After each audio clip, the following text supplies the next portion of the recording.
শুভেচ্ছা বক্তব্য রাখবেন আমাদের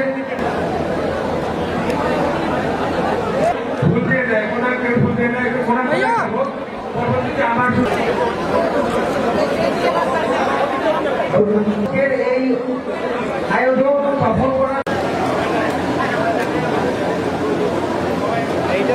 এখন ক্রেজ দিচ্ছেন মাদ্রাসার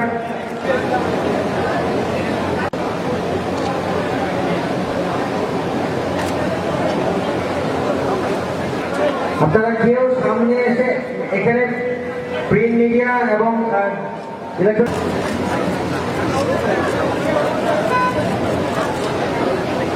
আজ এখানে উপস্থিত হয়েছি তাদের প্রতি আমাদের কৃতজ্ঞতা ও ধন্যবাদ। আমি আপনাদের মাঝে ফিরে এসেছি, এটা আল্লাহর শুকরিয়া। নানা দুর্যোগের দুঃসময়ে রূপগঞ্জের মানুষ আমাকে সাহস জুগিয়েছে। আপনারা আমার পরিবার, রূপগঞ্জকে একটা পরিবারের মতো করে দেখতে পারি। আপনাদের ছেলে আপনাদের মাঝে ফিরে এসেছে। আমার প্রিয় রূপগঞ্জের উন্নতি আমি করতে চাই। আমি কোনো রাজনীতি করতে আসিনি। আমি আমার নিজস্ব ক্যাপাসিটিতে আমি যতটুকু পারবো আমি করে যাচ্ছি এবং ভবিষ্যতেও আরো করবো, এটা আমি ওয়াদা দিচ্ছি। আল্লাহ আমাদের জন্য দোয়া করবেন। তার ধারাবাহিক আমি রূপগঞ্জের সন্তান হিসেবে এই আপনাদের অধিকার আমার প্রতি, তারই ধারাবাহিকতা স্কুল মাদ্রাসার উন্নত তৈরি করার জন্য কাজ হাতে নিয়েছি। আপনারা দোয়া করবেন যে সফলকামী হবে। যেহেতু আপনারা জানেন আমি ক্রিকেটের লোক, এই রূপগঞ্জকে আমি প্রাতিষ্ঠানিক ভাবে ক্রিকেটকে আমি রূপ দিয়েছি। আপনি জানেন আমার একটা টিম লিজেন্ড অফ রূপগঞ্জ এসেছে নাম, এবং এটা পুরো বিশ্ব দরবারে চিনে।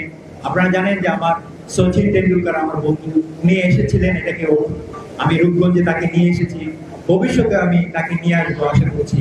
আপনারা মিডিয়ার লোক, বিভিন্ন প্রিন্ট মিডিয়া, ইলেকট্রনিক মিডিয়া যারা এসেছে অনেক কষ্ট করে, তাদেরকে অনেক ধন্যবাদ এবং আমি তাদের সহযোগিতা কামনা করছি রূপগঞ্জকে পুরা বাংলাদেশের দরবারে তুলে ধরার জন্য।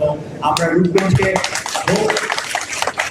পৃথিবীর মধ্যে, শুধু বাংলাদেশের মধ্যে নয়, পৃথিবীর মধ্যে রূপগঞ্জের নামটা আমি সবাই যাতে চিনে সেই ব্যবস্থা করার তৌফিক দান করব। অনেক কিছু বলা, বাট আজকে আপনারা অনেকক্ষণ ধরে ধৈর্য ধরে সবার কথাবার্তা শুনেছেন। আমি আশা করব আমি ভবিষ্যতেও যাতে আপনাদের সাথে সবসময় এরকম সপ্তাহে একদিন মিট করতে পারি, সেটার জন্য দোয়া করব। এবং আমি আমার পক্ষ থেকে যত রকম সাহায্য সহযোগিতা আমার, যাতে আল্লাহ আমাকে তৌফিক দেয় আপনাদেরকে সেবা করার জন্য, সেটার জন্য দোয়া করবেন।